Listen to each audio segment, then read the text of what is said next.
बिस्मिल्लाहिर्रहमानिर्रहीम। अस्सलाम वालेकुम नाज़रीन, मैं हामिद मुजफ्फर मिन्हास STV7 उर्दू ऑस्ट्रेलिया से।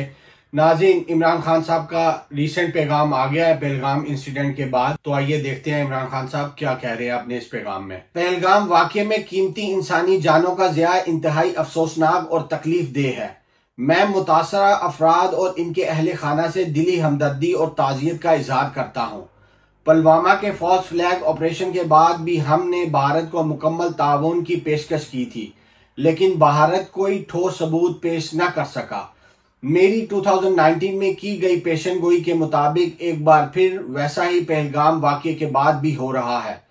खुद एहतसाबी या शफाफ तहकीकात की बजाय मोदी सरकार ने एक मरतबा फिर पाकिस्तान को मुद्दे इल्जाम ठहराया है। एक 1.5 अरब की आबादी वाले मुल्क को जिम्मेदारी का मुजाहरा करना चाहिए, ना कि ऐसे खित्ते में इश्तिआल अंगेजी जैसे पहले ही। जोहरी फ्लैश पॉइंट कहा जाता है। पाकिस्तान अमन को तरजीह देता है, लेकिन हमारी अमन पसंदी को कमजोरी ना समझा जाए। पाकिस्तान के पास हर वो सलाहियत मौजूद है जिससे वो किसी भी भारतीय जारियत का भरपूर जवाब दे सकता है, जैसा कि एक मुत्तहिद कौम की मुकम्मल हमायत याफ्ता तहरीक इंसाफ की हुकूमत ने 2019 में दिया था। मैंने अक़वाम मुत्तहिदा की करारदादों की रोशनी में हमेशा कश्मीरी अवाम के हक़ के खुद इरादियत की हमायत की है। मैं मुसलसल ये बात उजागर करता रहा हूँ कि RSS के नजरिए के तहत चलने वाला भारत न सिर्फ इस खित्ते बल्कि पूरी दुनिया के लिए एक संगीन खतरा बन चुका है। कश्मीर में भारतीय मुजालम जो आर्टिकल 370 के गैर कानूनी खात्मे के बाद मजीद बढ़ गए हैं, कश्मीरी अवाम की आज़ादी की ख्वाहिश को मजीद तकवीयत दे रहे हैं। नवाज शरीफ या आसिफ जरदारी जैसे मफाद परस्त सियासतदानों से भारत के खिलाफ किसी मजबूत मौक़िफ़ की तवक्को रखना महज बेवकूफ़ी है। वो कभी भारत के खिलाफ बोलने की जुर्रत नहीं करेंगे, क्योंकि इनका नजायज पैसा और कारोबारी मफादात बैरूने मुल्क हैं। वो गैर मुल्की सरमायाकारी से फायदा उठाते हैं और इन्हीं मफादात के तहफ़्फ़ुज़ के लिए भारत की जाहरियत और पाकिस्तान पे लगाए गए बेबुनियाद इल्जामात पर खामोश रहते हैं। इनका डर सिर्फ ये है कि अगर उन्होंने सच बोला तो भारतीय लाबियां इनके ऑफशोर असासे मुंजमद करवा सकती हैं। सही बात है, इसी वजह से ही है, और क्या रीजन हो सकती है। अगर दिल के अंदर पाकिस्तानियत होती तो वो कब के बयान दे चुके होते। उनको पाकिस्तान से थोड़ी मोहब्बत है, वो पैसे से मोहब्बत करने वाले हैं, पैसे के पीर हैं। अफसोस के साथ कहना पड़ता है कि आज पाकिस्तानी कौम एक जाली और धांधली ज़दा फॉर्म 47 रजीम के बायस तकसीम हो चुकी है, लेकिन मोदी की जारियत ने पाकिस्तानी अवाम को भारत के खिलाफ एक आवाज में मुत्तहिद कर दिया है। हम इस जाली हुकूमत को मुस्तरद करते हैं, लेकिन मनहसुल कौम भारत की जंगी जनून और खित्ते के अमन को दाव पर लगाने वाले अज़ाइम की सख्ती से मजम्मत करते हैं। किसी भी बैरूनी दुश्मन के खिलाफ जंग जीतने के लिए कौम का अंदरूनी तौर पर मुत्तहिद होना जरूरी है।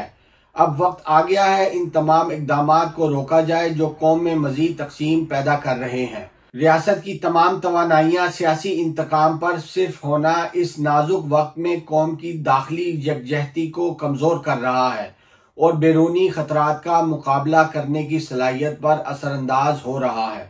अडियाला जेल में नाहक कैद साबिक वजीर आजम इमरान खान की वकला से गुफ्तगू। ओहो नाज़रीन, ये है हमारा लीडर इमरान खान, ये है पाकिस्तान का लीडर। ये वो स्टेटमेंट है जिसका सबको बेसब्री से इंतजार था। ये वो स्टेटमेंट है जो एक लीडर की होती है। ये वो स्टेटमेंट है जो किसी भी कौम का लीडर दे सकता है। ये वो एक स्टेटमेंट है जो किसी भी कौम के लीडर को देनी चाहिए। ये वो स्टेटमेंट है जो बिला खौफ और दिल के साथ दी गई है। ये वो स्टेटमेंट है जिससे पाकिस्तान की कौम मुत्तहिद होगी। ये वो स्टेटमेंट है जिससे पाकिस्तानी कौम के अंदर जज्बा बुलंद होगा। लेकिन आप उनकी एक आखिरी बात देखें, आखिरी बात है इस मैसेज की, आखिरी बात, नाहक कैद। हमारे लीडर को नाहक कैद किया हुआ है। मैं कहता हूं अपनी अदलिया से, अपनी स्टैब्लिशमेंट से खुदा का वास्ता है, खुदारा होश के नाखून लें और नाहक कैद किए हुए लीडर को आजाद किया जाए। वो आजाद फिजाओं में रहने वाला लीडर है, वो मुल्क के लिए कुछ करने वाला लीडर है, वो मुल्क के लिए जुनून रखता है, वो मुल्क के लिए हौसला हिम्मत रखता है। वो लीडर हमारे मुल्क को कभी भी नीचे नहीं जाने देगा। वो हमारा लीडर है, वो हमारा लीडर ऐसा मजबूत लीडर है जो पाकिस्तान की कौम को मुत्तहिद करना जानता है कि पाकिस्तान की कौम को किस तरह मुत्तहिद किया जाता है। उसको पता है कि पाकिस्तानी कौम जब तक मुत्तहिद नहीं होगी किसी भी आफत का मुकाबला करने के काबिल नहीं हो सकती। हमारी ताकत हमारी यूनिटी में है, हमारी ताकत हमारे मुत्तहिद होने में है। तो मैं चाहता हूं हमारी कौम मुत्तहिद हो जाए और खुदारा मैं ये चाहता हूं, अपनी इस्टेब्लिशमेंट से गुजारिश करता हूं और मैं कहता हूं होश के नाखून लें, होश के नाखून लें। ये लीडर है, ये लीडर है हमारा ये लीडर है, ये लीडर है पाकिस्तान का, ये लीडर है जो हमारे मुल्क को तरक्की की राहों पे लेके जा सकता है। ये वो लीडर है जो हमारे मुल्क को ऊपर के लेवल पे लेके जा सकता है जिसका ख्वाब आज तक किसी ने देखा भी नहीं होगा। ये वो लीडर है जो हमारे मुल्क को बैनुल अक़वामी सतह पे इज्जत दिलवा सकता है। यही वो लीडर है, यही वो लीडर है जिसकी पाकिस्तान को जरूरत है। खुदारा होश के नाखून ले और इमरान खान को रिहा किया जाए। इमरान खान एक मजबूत, बासलाहियत और एक ताकतवर लीडर है पाकिस्तान का। खुदारा इस बात को समझे, हमारे मुल्क के अंदर कोई किसी किस्म का लीडर मौजूद नहीं सिवाय इमरान खान के। इस बात को जान ले आप, हमारे मुल्क के अंदर सिर्फ और सिर्फ एक ही लीडर है और उसका नाम है इमरान खान। आप इस बात को कभी चेंज नहीं कर सकते हैं, आप इस बात को कभी जुटला नहीं सकते हैं। हमारे मुल्क में सिर्फ और सिर्फ एक ही लीडर है, उसका नाम है इमरान खान। खुदारा इस बात को जान लिया जाए और इमरान खान साहब को रिहा किया जाए। नाहक कैद किया हुआ है आपने एक आजाद फिजाओं में रहने वाले लीडर को कैद किया हुआ है। आपने एक ऐसे लीडर को कैद किया हुआ है जिसको कैद में रखने से हमारे मुल्क का फायदा नहीं है। हमारे मुल्क का कोई फायदा नहीं है इसमें कि आप उसको कैद करके रखें। वैसे भी किसी को नाहक कैद रखना कानूनन और इखलाकन भी गिरी हुई बात है। आपको ये जानना चाहिए कि इमरान खान ही वो वाहिद लीडर है जो हमारे मुल्क का सोचता है, जो हमारे मुल्क की अवाम का सोचता है, जो हमारे मुल्क को इज्जत दिलवाना चाहता है, जो हमारे पासपोर्ट को इज्जत दिलवाना चाहता है। खुदारा इस बात को समझे, खुदारा इस बात को समझे और इमरान खान साहब को रिहा किया जाए। अल्लाह ताला हमारे लीडर इमरान खान की और पाकिस्तान की हिफाजत करे। आमीन आमीन। तो आइए नाज़रीन चलते हैं आप कुछ अहम खबरों की तरफ। नाज़रीन ये अभी मैं एक स्टेटमेंट पढ़ रहा था DGISPR साहब की। पहलगाम वाक़ये को 7 दिन गुजर गए, अभी तक इंडिया पाकिस्तान पर इल्जाम का एक सबूत नहीं दे सका। जेहलम से भारतीय दहशतगर्द पकड़ा, उसके पास से एक देसी साख्ता बम, 2 मोबाइल फोन निकले। मजीद तहकीकात पर उसके घर से भारतीय साख्ता ड्रोन मिला। DGISPR। तो नाज़रीन देखें, हमारे पास तो सबूत है भारत के खिलाफ कि भारत किस तरह हमारे मुल्क के अंदर दहशतगर्दी फैला रहा है, किस तरह वो दहशतगर्दी के अमल इख्तियार कर रहा है हमारे मुल्क के अंदर, किस तरह वो अपनी नापाक कार्रवाइयां कर रहा है हमारे मुल्क के अंदर। तो हमें चाहिए कि हम भी भारत के खिलाफ सख्त से सख्त एक्शन लें और इसको बैनुल अक़वामी सतह पे लेके जाएं। और मैं समझता हूं ये काम करने के लिए दी बेस्ट लीडर जो हमारे मुल्क में सिर्फ और सिर्फ एक लीडर है, वो इमरान खान है। आप इमरान खान को रिहा करें, देखें वो कैसे हमारे मुल्क की वकालत करते हैं बैनुल अक़वामी सतह पे जाके। खुदारा इस बात को जान लें, आपको ये जान लेना चाहिए कि आपको एक लीडर की जरूरत है।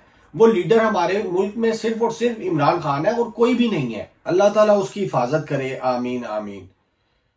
अली अमीन गंडापुर साहब की आप देखिए स्टेटमेंट में पढ़ रहा था। मैं इमरान खान साहब को मुबारकबाद देता हूं कि आप जेल में जरूर हैं लेकिन आप जीते हुए हैं और जो आपके नजरिए को खत्म करना चाहते थे वो हार चुके हैं, बस हार का ऐलान होना बाकी है। जी अली अमीन गंडापुर साहब, जबरदस्त बात की है इन्होंने, बिल्कुल इसी तरह ही है। सिर्फ वो अपनी हार को तस्लीम नहीं करना चाह रहे हैं, अपने मुल्क के अंदर अपने लोगों से हार नहीं होती है, ये जान लेना चाहिए।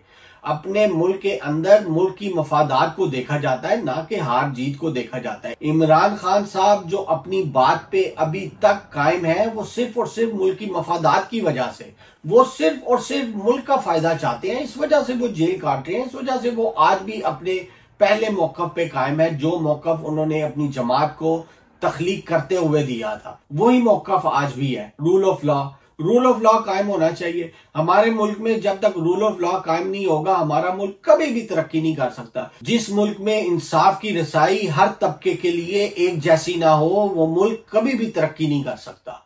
इंसाफ को आपको बराबरी पे लेके आना पड़ेगा कि हर एक के लिए बराबर है इंसाफ। ऐसा हरगिज नहीं होना चाहिए कि इंसाफ को भी तबकों में बांट दिया जाए, हरगिज नहीं होना चाहिए। जब तक इंसाफ की रसाई आम आवाम तक बराबरी की हद तक नहीं जाएगी तब तक मुल्क तरक्की नहीं कर सकता। इंसाफ को बराबरी की सतह पे आना पड़ेगा पूरी की पूरी आवाम के लिए, पूरी के पूरे पाकिस्तान के लिए, तभी हमारा मुल्क तरक्की कर सकता है, तभी हम अपने मुल्क के अंदर खुशहाली देख सकते हैं। अब आप ये देखिए उमर अयूब खान साहब की स्टेटमेंट, शरीफ खानदान का इंडिया में कारोबार है, ये कभी भी इंडिया के खिलाफ कार्रवाई नहीं करेंगे। इंडिया के खिलाफ सख्त कार्रवाई सिर्फ एक शख्स कर सकता है जिसका नाम आप जानते हैं। क्या नाम है उसका, आप बताएं। उसका नाम इमरान खान है, उसका नाम इमरान खान है, और कोई भी नहीं हो सकता। हमारे मुल्क में और कोई ऐसा लीडर मौजूद ही नहीं है जो हमारे मुल्क की मफादात को पहले रखे और बाकी सारे मफादात को पसे पुश्त रखे। तो खुदारा इस बात को जान लें, इमरान खान साहब को रिहा किया जाए, उनको भरपूर तरीके से मुल्क की मफादात में हिस्सा लेने दिया जाए और ये जान लिया जाए कि इमरान खान साहब ही एक लीडर है हमारे मुल्क के अंदर और कोई लीडर मौजूद नहीं है पाकिस्तान में। तो नाज़रीन अब तक के लिए बस इतना ही। मैं हामिद मुजफ्फर मिन्हास HTV7 उर्दू ऑस्ट्रेलिया से। मजीद ऐसी ताज़ा तरीन खबरों और अपडेट्स के लिए हमारे चैनल के साथ जुड़े रहें। तब तक के लिए अल्लाह हाफिज। अस्सलामु अलैकुम वरहमतुल्लाहि वबरकातुहू।